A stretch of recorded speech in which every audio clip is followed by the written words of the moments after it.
There is maybe no story more synonymous with horror than that of Frankenstein and his monster. A story of man's overreach and his tragic reckoning with his own suffering creation.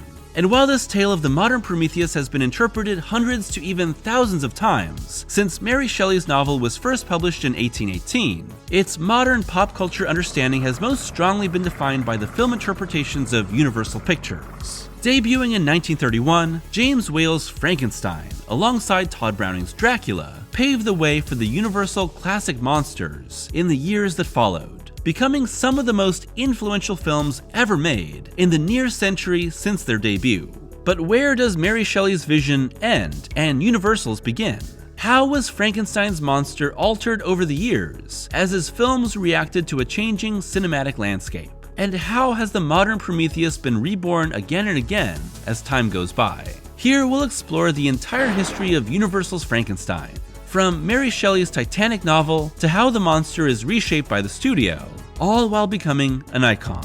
Join me on this journey as we explore one of the greatest figures of horror.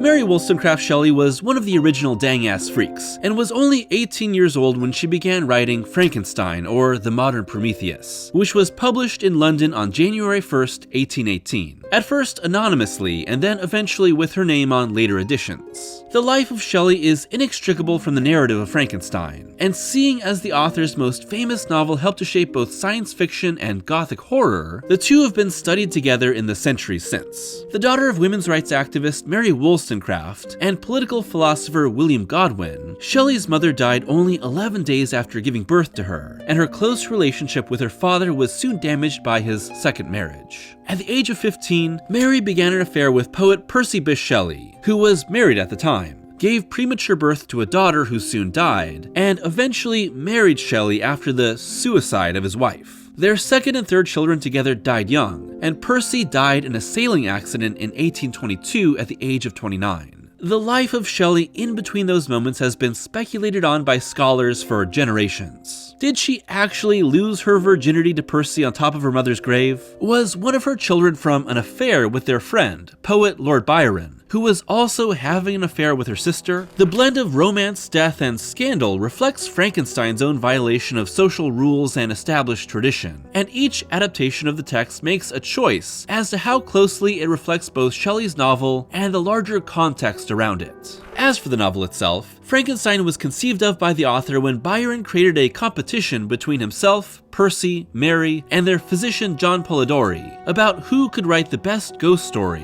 while staying together on a stormy night in 1816, known as the Year Without Summer, as the eruption of Mount Tambora in the Dutch East Indies created a volcanic winter across the northern hemisphere of the globe. Mary soon won that contest and turned her short story into a full novel over the next several years, while experiencing several of the previously mentioned deaths and heartaches. So it's no surprise that a preoccupation with death and a contemplation over how to sustain life when everyone feels so fragile is at the center of her novel. The story itself is so famous and has been adapted so many times that you probably already know it even if you haven't read it.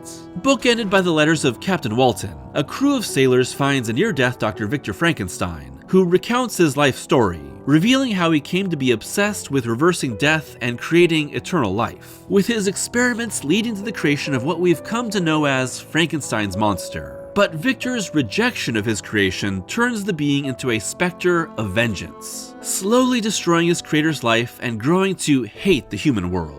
Shelley's novel is one of the earliest instances of Gothic romance, as focused on the dark, horrific aspects of its story as it is on its central figure's individualistic search for enlightenment. Together, these elements formed one of the earliest horror novels, as well as a progenitor to science fiction. To say that Mary Shelley was a pioneer is an understatement. She was a lightning rod. All of the major elements you've come to know in Universal's films and more adaptations are here, but Shelley's novel has a sweep and scope that's not often captured. Frankenstein is the tale of the mad scientist's entire life, illustrating how everything led to the moment of the creature's creation, and how everything came to be destroyed afterward. As for the creation of the monster and just exactly what it is that can bring new life, Shelley is very vague, writing, "With an anxiety that almost amounted to agony, I collected the instruments of life around me, that I might infuse a spark of being into the lifeless thing that lay at my feet. By the glimmer of the half-extinguished light, I saw the dull yellow eyes of the creature open.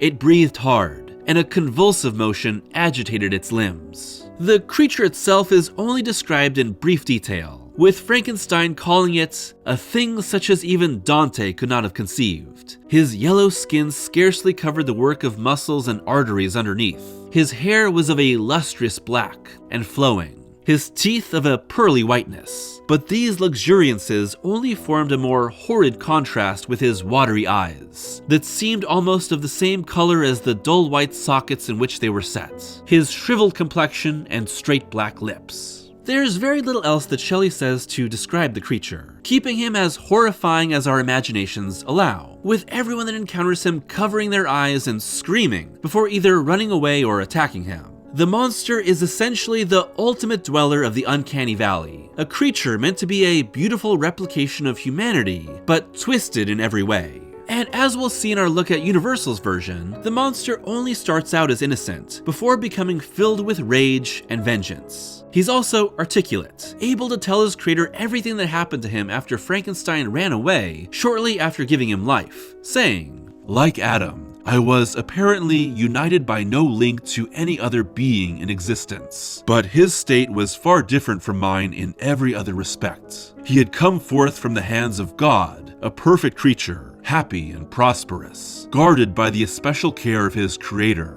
He was allowed to converse with and acquire knowledge from beings of a superior nature, but I was wretched, helpless, and alone. Many times I considered Satan as the fitter emblem of my condition, for often, like him, when I viewed the bliss of my protectors, the bitter gall of envy rose within me." The monster murders, frames, and torments everyone in Frankenstein's life, and Victor, despite being a genius, is kind of a dumb guy, not heeding his creation's warnings and often preferring to refuse to accept what he's done. In the end, Victor dies in the Arctic from illness, and the monster, mourning his creator and his own miserable life, vows to end himself on a funeral pyre at the North Pole so that no one will ever know of him again. It's a bleak, tragic end without redemption, and a warning against mankind's overreach. A tale of sorrow and torment for both creator and creation, and that's why it's been in our imaginations for centuries. Popularity of Shelley's novel grew and grew over time, receiving its first adaptation in 1823 with the stage play Presumption, or The Fate of Frankenstein, and eventually its first interpretation on film with the 16-minute silent Frankenstein, written and directed by John Cyril Dawley. Given that it's a silent short, the Edison Studios production is much simpler than Shelley's book, basically only focused on the creation of the monster and Frankenstein's reckoning with it. But it's pretty creepy for its time. In particular, the creation of the monster, done with a burning dummy filmed in reverse, and Charles Stanton Ogle as the monster, a hulking, hairy beast, unsettle, even as the film makes this a very simple battle between good and evil. And for the first of many times, this take on the modern Prometheus has a happy ending, as the monster disappears and Frankenstein is able to be happily married. There would be several more adaptations in the years following, but nothing would compare to what was about to be made.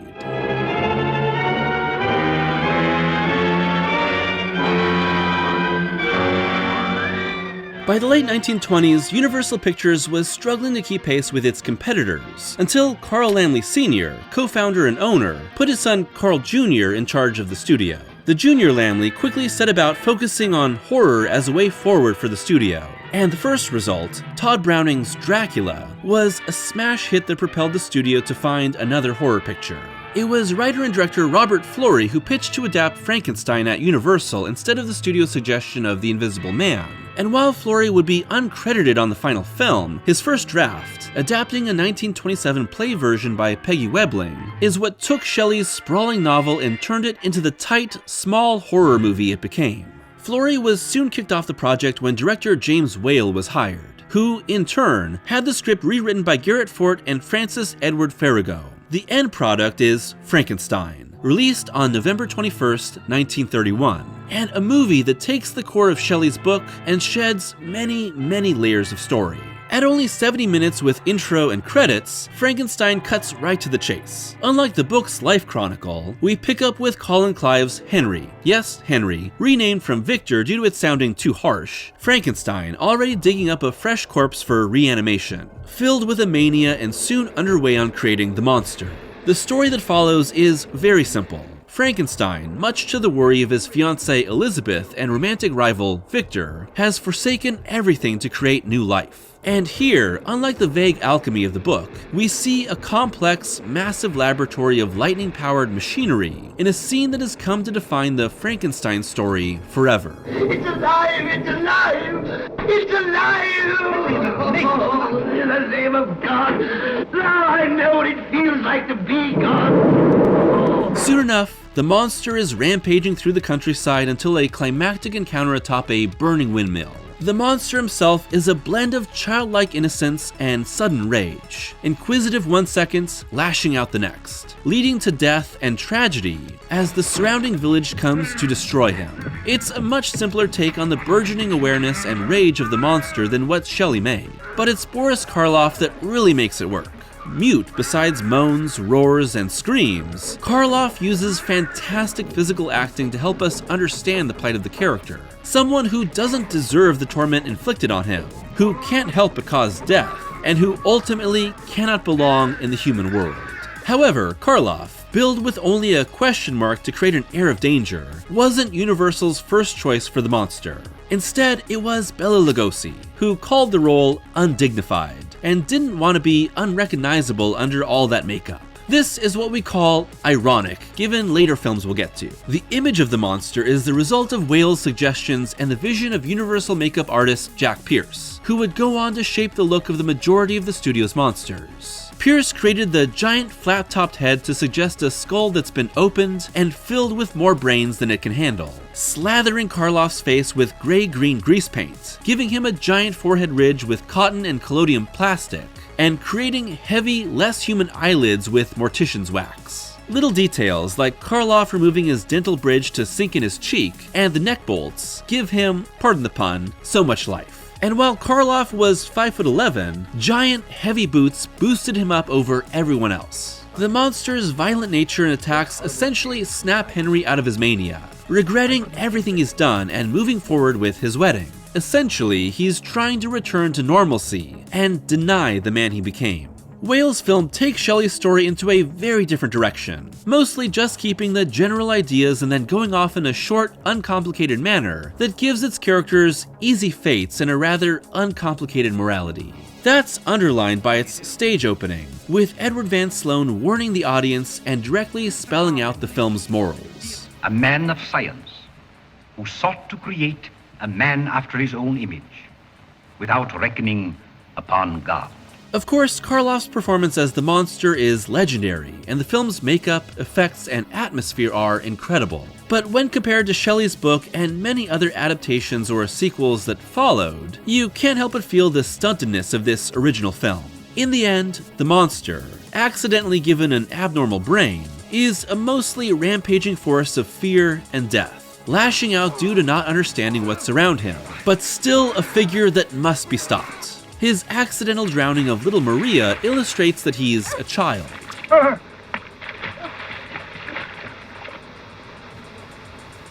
But one rendered terribly dangerous to everyone around him. And Frankenstein, at first mad, is restored to sanity and tries to stop his creation without most people knowing he was responsible. By having our doctor alive and recovering by the end, don't worry, the windmill broke his fall, and the creature killed, everything is wrapped up very neat and tidy, with our mob of torch-bearing villagers ultimately playing as heroes that save the day. All's well that ends well, really. A stark contrast to how Shelley's book renders the monster as an intelligent and remorseful figure of vengeance, an empty shell waiting to die, while Victor regrets all ambition and warns against it. While Whale originally intended for a dark ending with the Doctor dead alongside his creation, he went for a happy one in the end for broader appeal. When released, Frankenstein was as successful as it was controversial, and another film was guaranteed.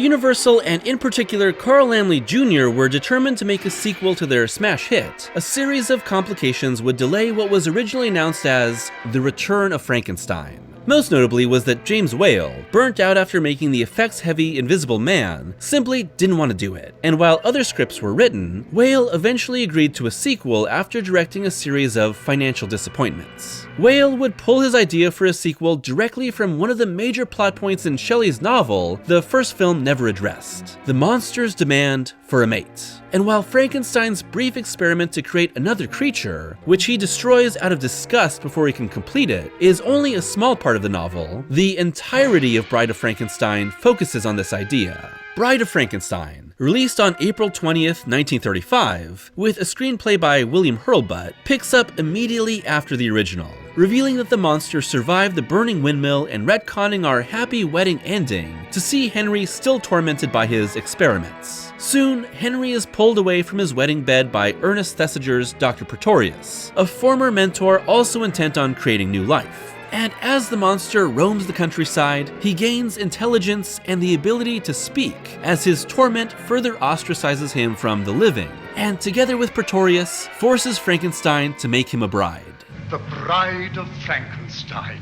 In aesthetics and tone, Bride is campier, more fantastical, and more transgressive than the original. It's also the high point of the entire Universal Monsters franchise, as a story that uses the monster as a metaphor for persecution, salvation, love, and queerness. The idea that Frankenstein is lured away from his marriage by another man to create abnormal life has been interpreted by many, including myself, to be a darkly comedic subversion of sexuality by Whale, himself a gay man who was out, rare for the time. Alongside this is the monster's search for a friend, a term he uses to define both the bride and the blind hermit that gives him his first taste of human kindness, who is also taken from the book. Together, the hermit and the monster achieve a moment of beautiful understanding that echoes domestic bliss, moving the monster to tears under a crucifix before persecution arrives at their doorstep. Bride also pays homage to the origin of the book by taking us back to that dark and stormy night, where Shelley first told Percy and Byron her tale of the modern Prometheus, adding a metatextual layer that echoes the first film's opening warning. Here, Shelley is played by Elsa Lanchester, who also plays the bride, creating a spiritual link between the author and this new creation.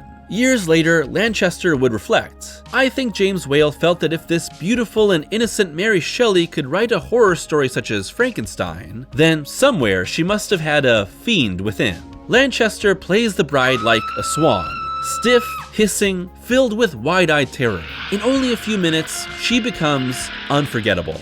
Once again playing the monster, Karloff is given a more charred appearance by Pierce, exposing his head clamps and melting his fingers together. Karloff is once again putting in a masterclass of physical acting, but now also speaks, reflecting his burgeoning awareness. I think that's a crucial development in Bride, but Karloff never agreed. Alone, bad, friend, good. Colin Clive as Henry Frankenstein is here once again, but he's now a burned out shell of a man, no longer possessed of the madness that drove him to create life, but now unable to stop being used in further crimes against nature. Clive would die shortly after in 1937 due to severe alcoholism and tuberculosis. The monster itself is shaped as a sort of inverse Christ figure here, with whales surrounding him with crucifix imagery and even given an impromptu crucifixion. Christ's journey is a story of salvation, going from life to sacrificial death and back to life. The monster is damned, journeying from death to unnatural life and back to death again, despising the world by the end.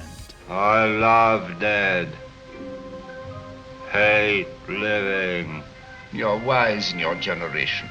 Like Shelley's story, the monster ultimately destroys himself, this time alongside Pretorius and the bride that rejects him.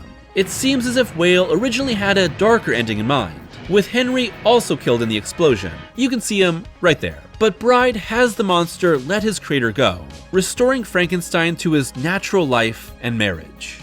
These are choices that keep Universal's monster ultimately more sympathetic than Shelley's version, and, to some degree despite all the murder, somewhat innocent. Karloff's monster only exists for a few days, staying in the early stages of understanding and rejection that the book version grows past during years of torment. As a result, I think that Karloff's monster remains much more childlike, with Bride giving him a compelling arc of sadness and rejection that defines the Universal monster approach to horror. The more time we spend with these creatures, the more we love and embrace them over the heroes that represent normalcy and the status quo, reasserting itself over these perversions of the world. The monster is first rejected by creator, then society, loses his one human connection, and is finally rejected by the mate made for him. In the end, there's nothing left but the grave.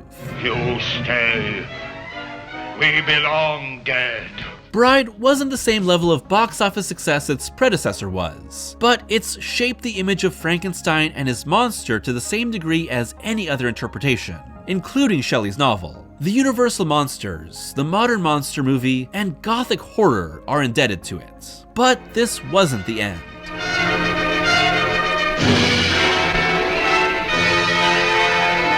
Hollywood had undergone massive changes in the 4 years between Bride and Son of Frankenstein. Most importantly here, Hollywood had put the production of all horror movies on hiatus starting in 1936, when the Hays Production Code went into full effect. The code was essentially a self-regulating set of rules meant to stem the tide of scandal and prevent government intervention. But under the rule of Administrator Joseph Breen, the code began to lock down on any scandalous content. By 1936, Breen began heavily censoring and rejecting all horror scripts, warning of its negative effects and how audiences will surely reject such films, despite the major horror boom that happened in the early 30s. Soon enough, studios simply gave up on making horror movies. So, what brought them back?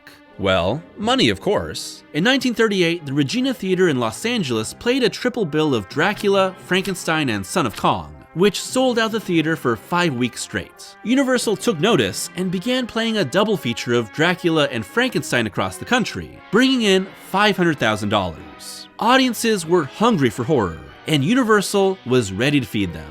Originally titled After Frankenstein, Son of Frankenstein is directed by Roland V. Lee, with a screenplay by Willis Cooper, and premiered on January 13, 1939 to massive success, officially reviving horror at the movies, and teaming up a returning Karloff with Bela Lugosi and Basil Rathbone. Son takes place decades after Bride, with Henry Frankenstein long dead, and his son Wolf taking his wife and son to the abandoned castle in what is now conveniently called Frankenstein Village. An unfortunate name because everyone who lives there hates the Frankenstein family for everything Henry did. Soon, Wolf is confronted by the hunchback Igor, who survived a hanging for grave robbing, and the monster, who Igor is using to kill everyone who carried out the hanging. Wolf, having some of that old Frankenstein mania, is manipulated by Igor into protecting him and the monster until he realizes just how evil Igor truly is. With art direction by Jack Otterson and cinematography by George Robinson, Son has a German expressionist approach to its aesthetics, with gigantic stark shadows and sets that border on more idea than place. The film's $420,000 budget allowed for massive sets, lavish lighting, and impressive effects, an investment that Universal would never put into another of these films. Cooper's original script was much more indebted to Bride before being majorly rewritten by Lee, with the still-talking monster demanding that Wolf make him a new friend, and the skeletons of the Bride, Pretorius, and his homunculi discovered. The finalized film is much more focused on ideas of family strife and secrets, with Igor telling Wolf that the monster is essentially his brother, but with the lightning as his mother. All the while, Wolf tries to shield his wife and son from his spiraling obsessions, as Inspector Crow, who had his arm ripped out by the monster as a child, seeks the truth. Meanwhile, the monster is once again rendered mute without explanation, and is much more of a secondary antagonist, with Lugosi going absolutely ham as the spectacularly evil and cartoonish Igor. You make him better. You'd like to think. After you go, he get up and walk. Now he's all right again. The effect is that the monster has lost his sympathetic qualities and is now much scarier. No longer a rampaging beast, he's a calculated murderer and a weapon. Son has the most triumphant ending of any of the Universal Frankenstein movies, as Wolf shoots Igor dead, and both Wolf and Crow stop the rampaging monster before he can kill the son, sending the monster flying into a subterranean sulfur pit with a swashbuckling dropkick. And despite the entire village despising them earlier, Wolf and family are sent off as heroes, who have finally brought an end to the creature's curse. While Son doesn't have the iconography of the original or the thematic richness of Bride, it's a really fun ride, full of familial melodrama that touches on the classic aspects of a person's socially normative family life, disrupted and pulled into a nonconformist, even destructive relationship, this time in the form of Igor and the monster. Two outcasts deemed as dead by society, who love one another and seek revenge on everyone that wronged them. The success of Son of Frankenstein meant an explosion of Universal monster sequels in the 40s, including ones that take the monster further and further away from Mary Shelley's vision.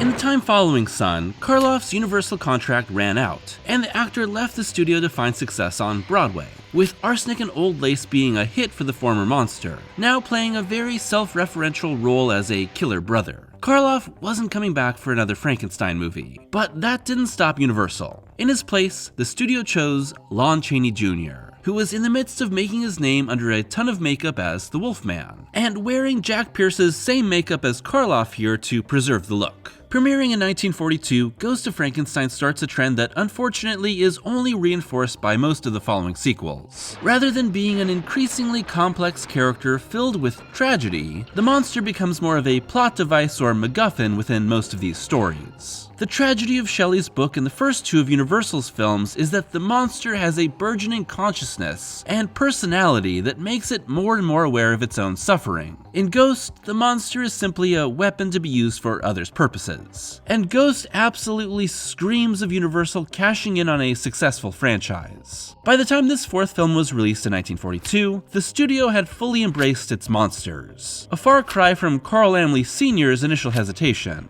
with 22 monster movies produced in the 40s and most being sequels. The Ghost of Frankenstein, directed by Earl C. Kenton, with a screenplay by W. Scott Darling and story by Eric Taylor, is largely a retread of Son of Frankenstein, save for its wild ending. Opening with the villagers finally totally destroying Castle Frankenstein, we find that Igor is alive, no real explanation given, and finds the preserved body of the monster, weakened by the sulfur but still alive. Together they travel to another town, Visaria, where, surprise surprise, another son of Frankenstein lives. Here it's Ludwig, played by Cedric Hardwicke, with Igor coercing him to strengthen the creation. Those beats of Igor's manipulation, a son of Frankenstein getting pulled into the chaos, and his family trying to stop the madness are all very familiar. And largely it feels like Ghost is spinning its wheels. That is, until the final act, where Ludwig enacts his plan to cure the monster by giving him a new brain, and Igor secretly has his brain transplanted into the body. I, Igor, will live forever. I've created 100 times the monster that my father made. Having Lugosi's Igor voice suddenly come out of the monster is strange and awkward, but it's certainly a big swing for a movie that's largely played it safe. However, a blood-type mismatch causes the Igor monster to go blind, burning down Ludwig's home in his rampage and killing this Frankenstein in the process. That's nothing new necessarily, but it's darker than usual, as Ludwig is the extremely rare Frankenstein that never goes mad. Instead, his intentions of curing the monster, spurred on by his father's ghost, are noble, while Igor's plan is pure evil, a scheme that he believes will give him the strength to take over the world. His daughter Elsa, played by Josephine Hutchinson, survives instead, as yet another Frankenstein piece of property is submitted for an insurance claim. As the monster, Chaney Jr.'s performance is pretty forgettable. An allergic reaction to Pierce's makeup prevented the artist from being able to give him the degree of detail that made Karloff's look so incredible, but he's also not bringing all that much interesting to the role.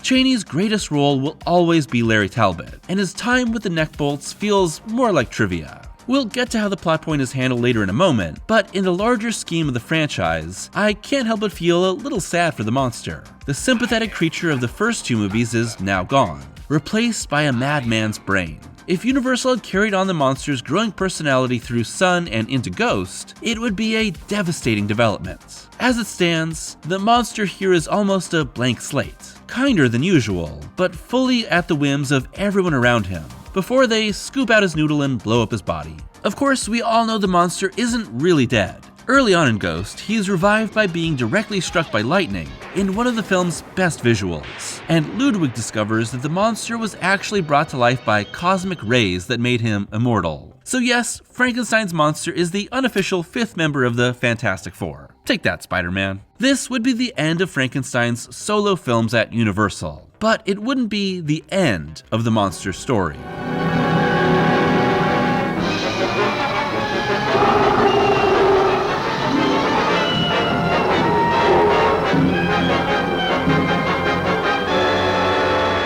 As I discussed in my retrospective on The Wolfman, Kurt Siodmak's story of lycanthropy and destiny gave Universal a new classic monster when the film was a hit in 1941. However, like most Universal monster movies, The Wolfman gave its titular monster a definitive death by the end. That didn't stop Siodmak from wanting to write a sequel, as the creator would later say he was motivated by wanting to buy a car, and that led him to pitch the film to producer George Wagner. The pitch was soon approved, leading to 1943's Frankenstein Meets the Wolfman, directed by Roy William Neill. And for being the true start of this early cinematic universe, it's also the film that begins to break apart the continuity of the Frankenstein series. Really, this debut monster mash is much more of a Wolfman story than a Frankenstein one. Chaney as Larry Talbot is the true star of the movie, being resurrected by his werewolf curse and searching for a permanent death. His search leads him to the ruins of the Frankenstein castle, and it's only at the film's halfway point where we discover the monster, buried underneath in ice. So far so good, but where's Igor's mind and personality? And is he still blind? Well, when the film was originally shot, the monster spoke with Igor's mind still intact and his body still blind. Given that Bela Lugosi was now playing the monster, Universal briefly considered having Chaney play both monsters, too much work, or just play Frankenstein's monster and have someone else play the Wolfman. That'll make no sense. The continuity and the voice that came from the monster was in line with Ghost. But when Universal executives screened the film, they laughed at the monster's dialogue. Reflecting on it, Siodmak said, "Lugosi couldn't talk. They had left the dialogue I wrote for the monster in the picture when they shot it, but with Lugosi it sounded so Hungarian funny that they had to take it out." So Universal chopped out 3 major scenes revolving around the monster conversing with Talbot and explaining both his plight, conscious but trapped in the ice for years and still nearly blind, and his ambition to regain his strength and take over the world. With these scenes cut and not reshot, the final film feels like it's jumping forward without explanation at times in its second half. Lugosi has his eyes mostly closed, but there's no reason for his lurching and grasping. The result is that the image of Frankenstein's monster slowly wandering around with arms outstretched became the de facto public image of the character, present in most homages even though its reason was left on the cutting room floor. Outside of that massive issue, the 5th Frankenstein film seems to completely forget the details of everything that came before. With Elsa returning, now played by Ilona Massey, vague references are made to both her father and grandfather being driven mad in their obsessions with the monster, and the town of Visseria being haunted by Frankenstein's experiments for generations. Even stranger is that while some time has passed since the original film, all of the Frankenstein films take place in the 1800s, while The Wolfman was a then modern-day movie, set sometime in the 1940s. The details were unimportant to both Siodmak and Universal, so long as the movie brought the monsters together and made money. So now the monster is largely a bystander, here to provide some complications in Talbot's search for Frankenstein's understanding of life and death so that he may permanently die. It's strange seeing Lugosi as the monster. He's not the first replacement for Karloff and not the last, but seeing the once great icon who turned down the original role now aping his acting rival seems off. In its finale, our newest scientist supporting character is suddenly gripped by that old Frankenstein madness, and instead of draining both our monsters of life, he refills the monster with power. The monster's eyes finally fully open as Talbot transforms, leading to a brawl between the two as they are swept away by an exploding dam. It's a big climactic ending to the first ever Monster Mash, but you can't keep a good monster down.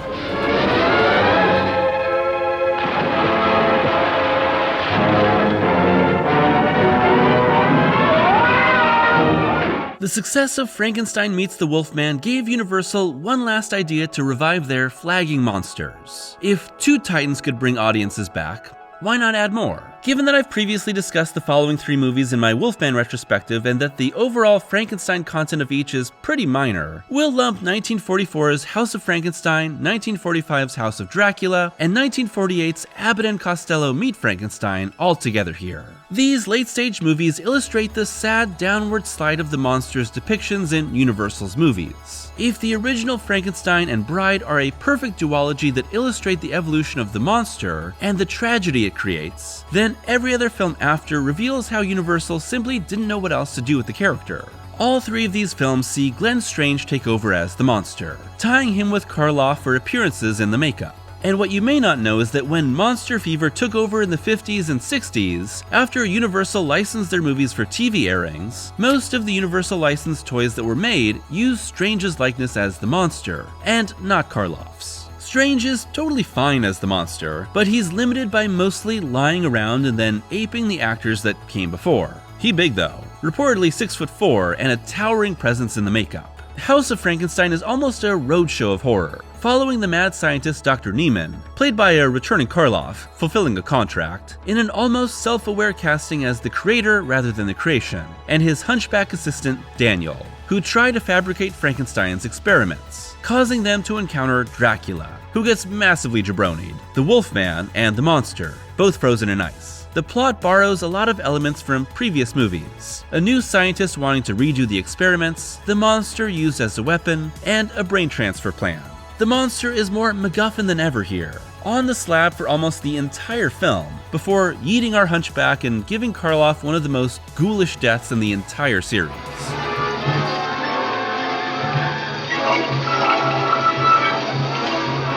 House of Dracula is a little more cohesive, centering on Dr. Edelman, who attempts to cure both Dracula and the Wolfman, eventually finding the half-buried monster, still clutching the skeleton of Niemann.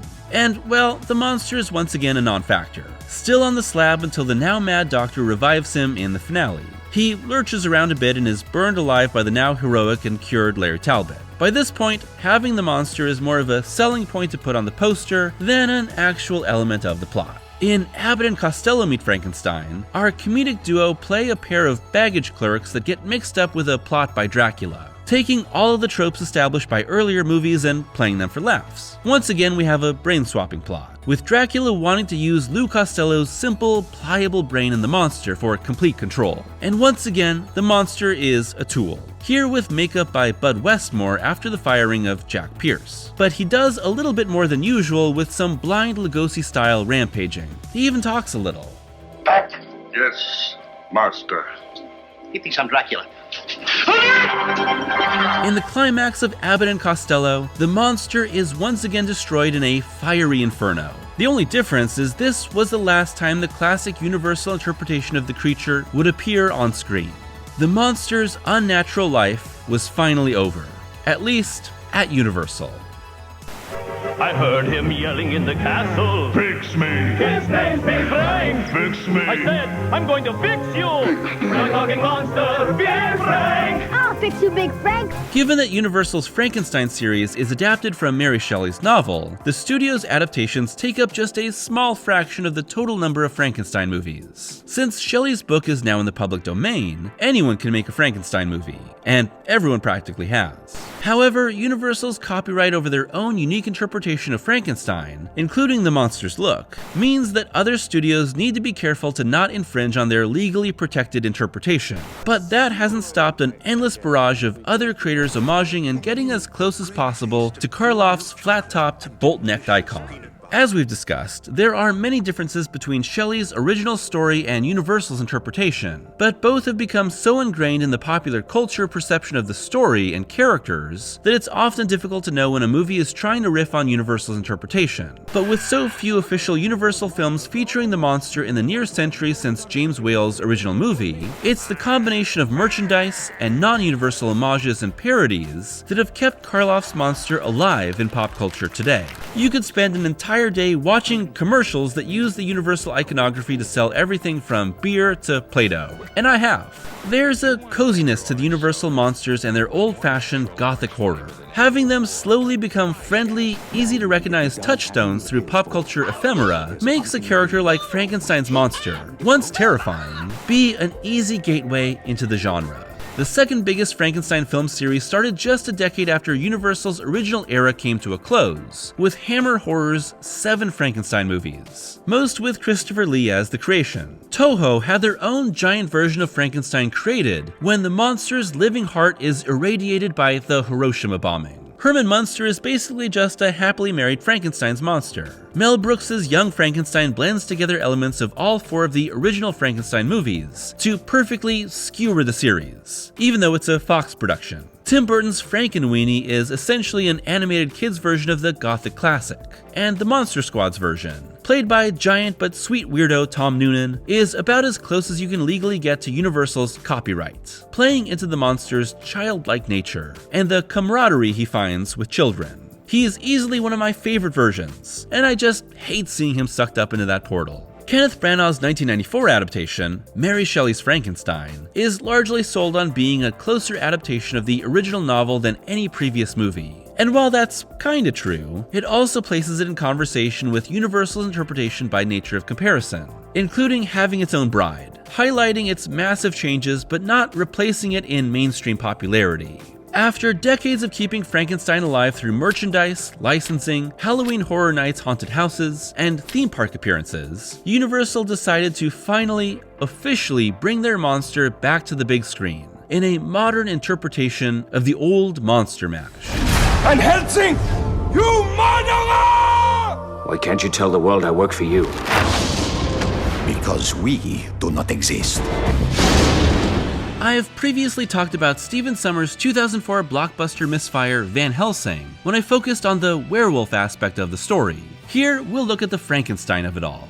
While the major conflict of the plot is monster hunter Gabriel Van Helsing's battle against Count Dracula, the monster is a major force in the conflict. The movie opens with a black and white prologue, detailing the birth of the creature as Dr. Frankenstein is aided by both Igor and Dracula. However, the Mad Doctor is killed by our vampire villain when he refuses to let his creation be used as a tool of evil, and this immediately places the creature in a different context. He's not vengeful, he doesn't cause any human deaths. He even mourns his creator's murder before going into hiding.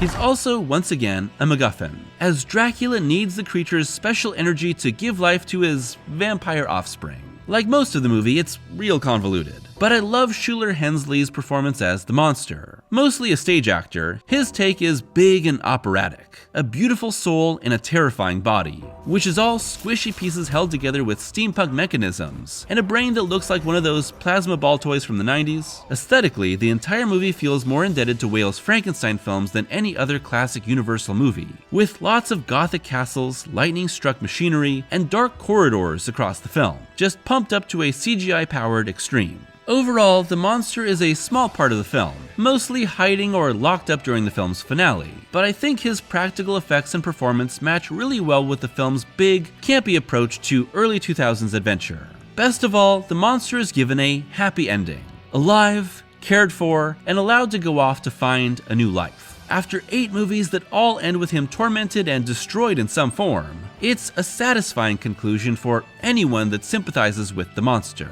Van Helsing would be the last Universal Frankenstein production, but it wasn't for lack of trying, and that means it's time for another Dark Universe jump scare. Boo!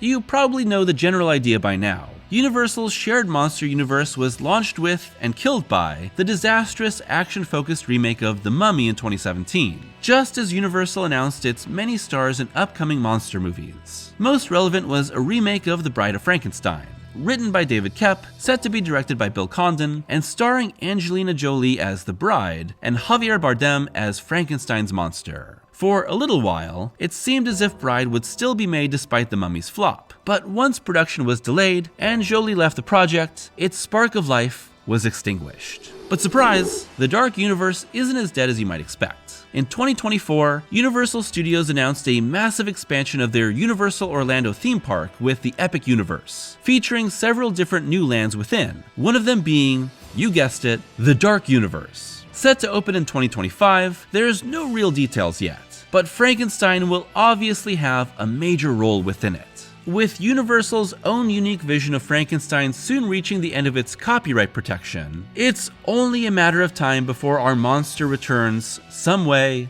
somehow. And as I do with every retrospective, here's every Universal Frankenstein movie ranked. At 9, House of Dracula. It's real bad from all angles, but from a Frankenstein viewpoint, it's barely relevant to the monster. When the best part of the monster's arc is his unconscious body being found holding a skeleton, you know there ain't much to work with. At this point, he is not even a plot point, just a last-minute obstacle that's once again seemingly destroyed. At 8, House of Frankenstein. Despite the title, Frankenstein's monster is also not really here, and he doesn't purchase any real estate. And with its piecemeal story, it feels like the strategy to bring all of Universal's biggest characters together wasn't given much thought. I will give it points for the monster's unsettling quicksand drowning of our mad scientist, another victim of the world's deadliest sand. At 7, Ghost of Frankenstein. An overall weaker entry into Universal's Frankenstein series, Ghost plays too similar to Son for its first 2 acts, feeling cheap and unfocused in comparison. However, its final act and what happens to the monster are big and strange choices that are much more memorable, even if this ultimately cannot live up to the meaning of the monster in the original film or Bride. Lugosi as Igor is still gnawing every piece of scenery in sight, mostly in a good way. And having the rare, sane Frankenstein is a nice change of pace alongside its bleak ending. At 6, Van Helsing. If we're specifically discussing this as a Frankenstein movie and I leave out the rest, I actually really enjoy how Van Helsing interprets the monster, with everything surrounding him being my favorite parts of the movie. His role is relatively small and is once again somewhat of a MacGuffin for the plot, but the black and white opening, his big squishy makeup, and Shuler Hensley's performance as the creature are some of the most fully realized and fun elements of the movie. Plus, our big guy gets a rare happy ending. At 5, Frankenstein meets the Wolfman. Deeply compromised in the context of carrying on the story from Ghost, this monster mash is still really fun, has great atmosphere, and ultimately still has the charm of bringing together 2 great Universal monsters to make up for what becomes very glaring gaps once you're aware of them. Lugosi is fine as the near-blind monster, but Chaney Jr. brings his trademark pathos as the film's true lead. At 4, the original Frankenstein. Iconic obviously, and extremely innovative for its time, but Frankenstein is a very slight and moralistically simple take on one of the great works of horror. Compared to Todd Browning's Dracula from earlier in 1931, Whale's film is light years ahead in understanding the language of film, and its best moments have been deservedly burned into the public consciousness, while the often forgettable moments that connect those scenes slow it all down. Its makeup, effects, cinematography, and Karloff are its highest points. At 3, Abbott and Costello meet Frankenstein. Honestly, I think this is the best of the Monster Mash movies, because all of our characters are sharing the screen to team up or fight, and each is in a sort of platonic ideal of their character. As the comedic leads, Abbott and Costello are the perfect foils, getting deeper and deeper into a world of horror without knowing it, until its third act explodes in all sorts of wild monster madness. It's essentially the blueprint for Monster Squad, Van Helsing, and the Universal monsters in the pop culture consciousness. At 2, Son of Frankenstein. A really unconventional turn from the first 2 films in Universal's Frankenstein series. The approach here is all about family ties, family corruption, and family manipulation, with the monster having a much smaller role as the long-lost brother and a tool of revenge for our villainous Igor. Lugosi is devouring the scenery, with the monster having a much smaller role as the long-lost brother and a tool of revenge for our villainous Igor. Lugosi is devouring the scenery. Karloff is still the GOAT, even with far less to do, and Rathbone is great as a conflicted protagonist. I love the German expressionist set design and cinematography, helping this one to stand shoulder to shoulder in the first 3 entries by Universal, but feel like its own beast.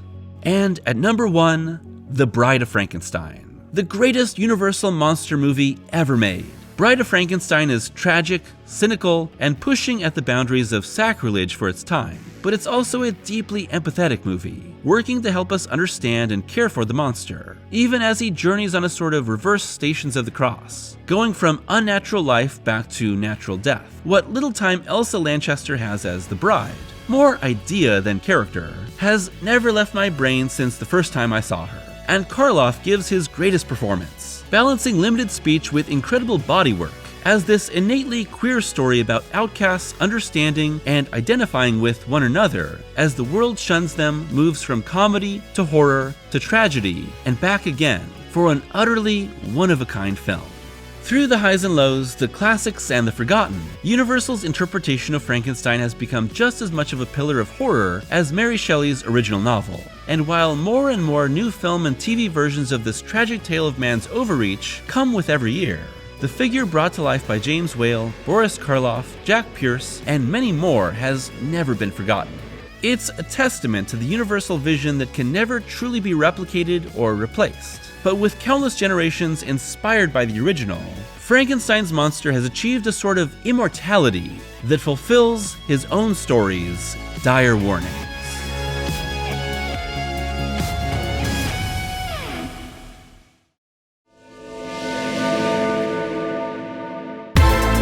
Thanks for watching today's video, and welcome back to another Universal Monster video. And while there are a lot of different options when it comes to covering these classic movies, I felt it was finally time to talk about Frankenstein. Of course, this now being my longest video that I've ever made, you can tell that there was a lot to talk about, because I really didn't want to leave out any of the sequels or any of the context of Shelley's book, which are all important to understand how Universal's monster became who he is. And one of the fascinating things that I found about these movies is that the monster is much more sympathetic than the movie wants you to feel, and I think a lot of that is owed to the great performance of Karloff as the monster. He really is special. And of course, I really do believe that Bride of Frankenstein is one of the greatest horror movies ever made. But you may already know that if you've seen my other videos that call it out as being one of those. I'd love to hear your thoughts on the Frankenstein series as a whole, your favorite movie in the franchise, and if you'd like to see me do more Frankenstein videos that go away from Universal, because there's just so much Frankenstein to talk about. As always, I'd like to give a huge thank you to my patrons for their continued support, and if you'd like to be a patron, it's only $1 a month for early access to every video, and exclusive Patreon-only podcast reviews. Currently, I'm going through the entire filmography of Hayao Miyazaki in what I'm calling Miyazaki Madness. So until next time, I hope that you're taking care of yourselves and watching some great Universal monster movies.